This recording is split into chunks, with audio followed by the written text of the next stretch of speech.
Hi, I'm Chris Baker, lead writer at Zen Studios for Circus Electrique, our upcoming Big Top themed RPG. Here with a quick gameplay overview. Circus Electrique takes place in an alternate Victorian steampunk London, where a mysterious event known as the Maddening has turned a huge portion of the population from all walks of life into ruthless killers. Yet somehow, the Maddening has had no effect on performers from the Circus Electrique, and their unique talents are pretty much the only hope for saving the city, maybe even the world. I don't like you! Using those unique talents effectively, plus deciding which performers to send out to execute them, is your key to success in the game.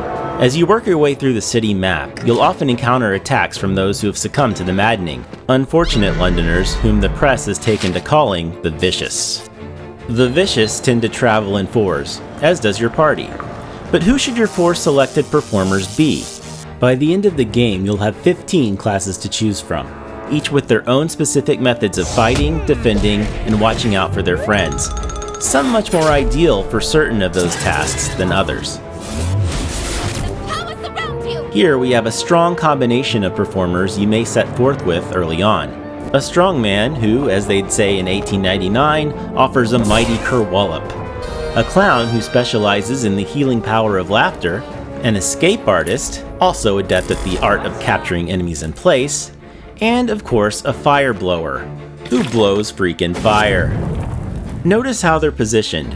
Positioning is a core strategic consideration in Circus Electrique, and we'll let Balthazar the strongman here show you why that is. As you can see from the dots right here, Balthazar quite likes it here in the first position, and all but 2 of his skills can be used here. He can only use his Spine Breaker attack here in the first position, or in position 2. And if he lands it, which is not a sure thing, mind you, it'll mean some crippling damage to one opponent. But what if it makes more sense for him to be able to put the hurt on multiple enemies in one move, if for substantially less damage? His Boomerang skill can do that, but he'll need to move back to position 3 or 4 to use it. It may cost you a couple turns to move Balthazar to position 3 from the front, but maybe it's worth it. Or maybe it's not. Such moments of strategy are entirely up to you as the player. You're very flammable! Certain character types have skills that can rapidly affect positioning, both within your party and against the Vicious. Positioning is part of your enemy's effectiveness too, after all.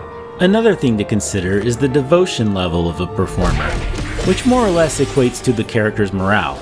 If they're feeling devoted, their attacks will land more often and strike harder. Nice and heavy! See that electrical effect? It intensifies the more devoted your character is.